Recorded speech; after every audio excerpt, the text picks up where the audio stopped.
আপনারা দেখছেন 24x7 news Bengal. আমি পৃথা, আমার সাথে রয়েছেন বিজেপি ডায়মন্ড হারবার জেলা সাংগঠনিক জেলার সভানেত্রী সোমা ঘোষ দিদি। আপনারা দেখেছেন, নিউজ বেঙ্গলের মাধ্যমেই দেখেছেন, দুদিন আগে মহেশতলায় 18 নম্বর ওয়ার্ডের কাউন্সিলর সোমা বেরা মহাশয়ের বাড়ি ঘেরাও করেছিলেন সাধারণ মানুষজন, এলাকাবাসী। সেই পরিপ্রেক্ষিতে কিছু কথা উঠে এসেছে এবং তার সাথে কথা উঠে এসেছে সোমা বেরা মহাশয়ার একটি সোশ্যাল মিডিয়ার ভিডিও থেকে। আগের দিনও আমরা কথা বলেছি 18 নম্বর ওয়ার্ডের দায়িত্বে ছিলেন যে 3 নম্বর মন্ডল সভাপতি অভিজিৎ পাত্র এবং যুব মোর্চার সভাপতি বিশ্বজিৎ রায়ের সাথে। তাদের বক্তব্য আপনাদের সামনে আমরা তুলে ধরেছি এবং এই কাউন্সিলর 18 নম্বর ওয়ার্ডের কাউন্সিলর উনি একটি অ্যালিগেশন এনেছিলেন, সেটা যে সোমা ঘোষ মহাশয়া আমার বাচ্চাকে ফিরিয়ে দিন। এই ট্যাগটা আপনারা সকলেই দেখেছেন, আর নতুন করে কিছু বলার নেই। সেই পরিপ্রেক্ষিতেই আজকে সোমাদির কাছে এসেছি। দিদি কি বলবে, উনি যে ওই কথাটা যে বলেছেন যে আমার 4 বছরের বাচ্চাকে ফিরিয়ে দিন, আসল ঘটনাটা তো কি হয়েছে সেটা কি আপনি জানেন, বা কি ঘটনা হয়েছে, ওনার বাচ্চার সাথে কি হয়েছে সে বিষয়ে কি বলবেন? দেখুন, এটা বিষয়বস্তু হচ্ছে, ব্যাপারটা যদি হয়েছে দুদিন আগে, বিষয়টা একেবারেই আমার কাছে অবগত ছিল না। আজকে আমরা প্রতিটা জায়গায় জায়গায় দেখছি যে জনরোষ, জনসাধারণ তারা যেভাবে বঞ্চিত হয়েছে।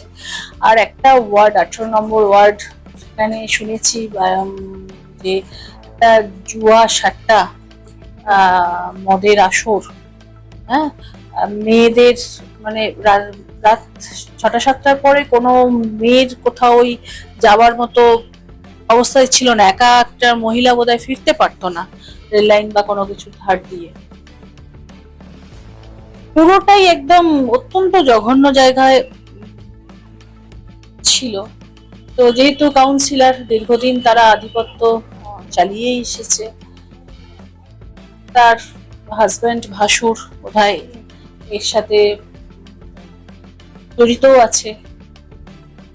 সেই জায়গায় দাঁড়িয়ে শুনলাম, যেটা আমি আপনাদের মাধ্যমেই, একটু সংবাদ মাধ্যমেই জানতে পারলাম যে বিষয়টা এরকম হয়েছে। জনসাধারণ বোধহয় বাড়িতে গিয়েছিল বিষয়বস্তু কিছু জানার জন্য। সেখান থেকে জনসাধারণ কিছু বোধহয় এফআইআর করেছে, তার ভিত্তিতে পুলিশ প্রশাসন এসে ওনার হাজবেন্ড বা ভাসুরকে বোধহয় অ্যারেস্ট করে নিয়ে যায়।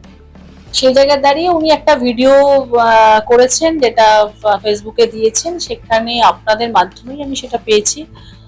ভিডিওতে কোথাও বলছেন যে সোমা ঘোষ দিদি, আপনি আমার বাচ্চাকে ফিরিয়ে দিন। ভিডিও শুরুতেই বলেছেন যে আমি আমার বাচ্চাকে আমার দিদির কাছে রেখে এসেছি। আমরা জানি মা মাসির মধ্যে কোনো পার্থক্য হয় না, সেই অর্থে মাসির বাড়ি তো থাকতেই পারে, বাচ্চা বেড়াতেও যেতে পারে। তো উনি কেন রেখে এসেছেন, তো নিজেই যেখানে বলছেন যে আমার বাচ্চাকে আমি মাসির বাড়ি রেখে এসেছি, আমার দিদির বাড়ি রেখে এসেছি, তো সেখানে আবার বাচ্চাকে ফিরিয়ে দেওয়ার বিষয়টা কিন্তু আমার কাছে অত্যন্ত অবাক লেগেছে বিষয়টা। হ্যাঁ, অবশ্যই উনি মা, আমি মা, কিন্তু আমার নাম ধরে এরকম বাচ্চাকে ফিরিয়ে দিন বিষয়টা যেন মনে হচ্ছে না একটু অভিনয় নাটকের মতো, বা যেটা সময় যেটা করে এসেছে ওরা মিথ্যাতে ভরিয়ে দিয়েছে বিষয়টাতে। সেই মিথ্যা বললে আপনারা, আমি ভিডিওটা দেখার পরে সার্চ করেছি, দেখা যাচ্ছে যে যেটা উনি বলে মানুষের কাছে সিম্প্যাথি আদায় করার চেষ্টা করেছেন, আমি সিম্প্যাথি ছাড়া কিছু বলছি না। বাচ্চাকে তো কেউ কোথাও, উনি যদি নিজে রেখে আসেন, কেন নিয়ে আসছেন না নিজের বাচ্চাকে নিজের বাড়িতে? তো আমি এখান থেকেও বলছি, আপনি কেন এটা করছেন? আপনি কেন নিয়ে আসছেন না নিজের বাড়িতে? আপনি তো নিজেই রেখে এসেছেন।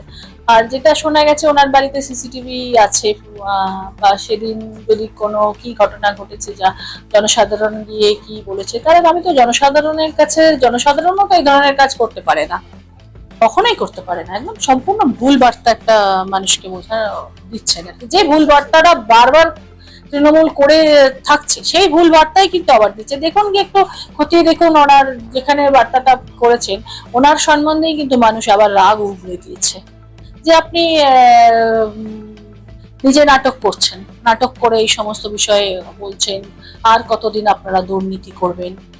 তো আমি আপনাকে সবাই ক্ষেত্রেই বলছি, বার্তা বলতে চাইছি। আমি এটাও শুনেছি যে ওনার দিদির বাড়ি বোধহয় সামনেই একেবারে 20 নম্বর ওয়ার্ডে।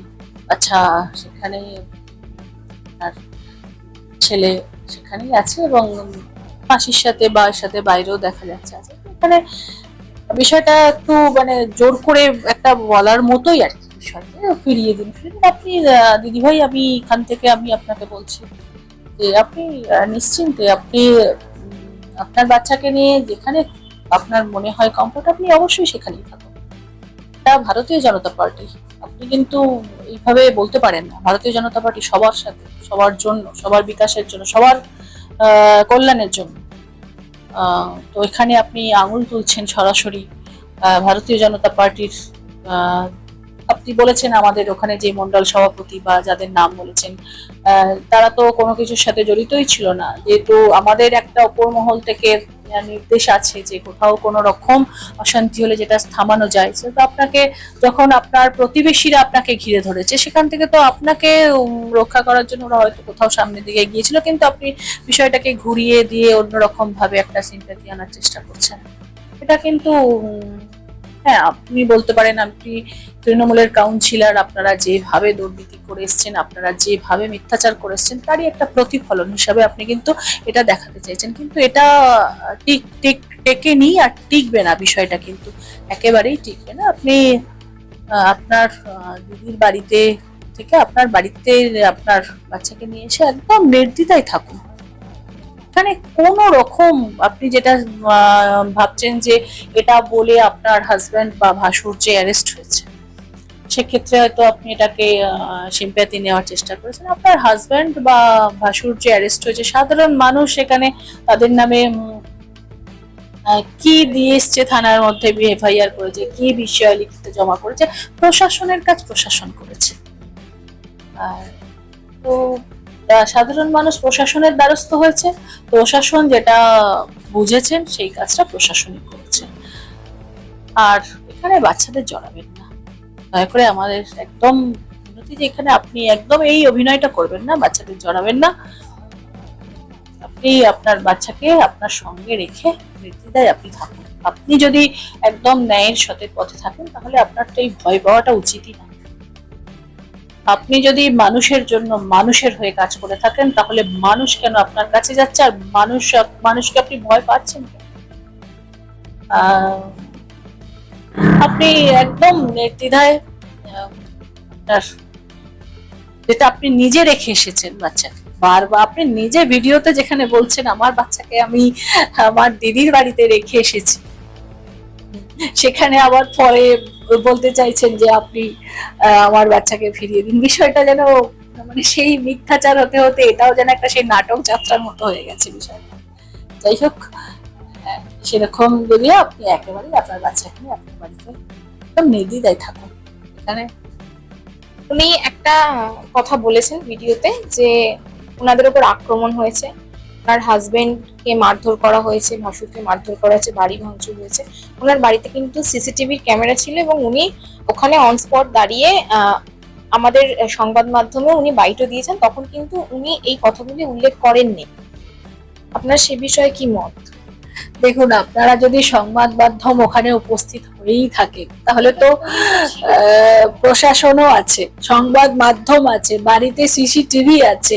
তখন উনি যেই সময় ঘটনা ঘটেছে আরো যদি সবাই থেকে থাকে, তাহলে কেউ দেখলো না, কেউ জানলো না, সংবাদ মাধ্যম জানতে পারলো না, প্রশাসন সে তো বাড়িতে উপস্থিতি ছিল, সেখানে মারধরের বিষয়বস্তু তো কিছুই হয়নি। পরের দিন হঠাৎ করে এই নাটক করার কোনো মানেই হয় না। তো এটা হাস্যকরই লাগছে বিষয়টা।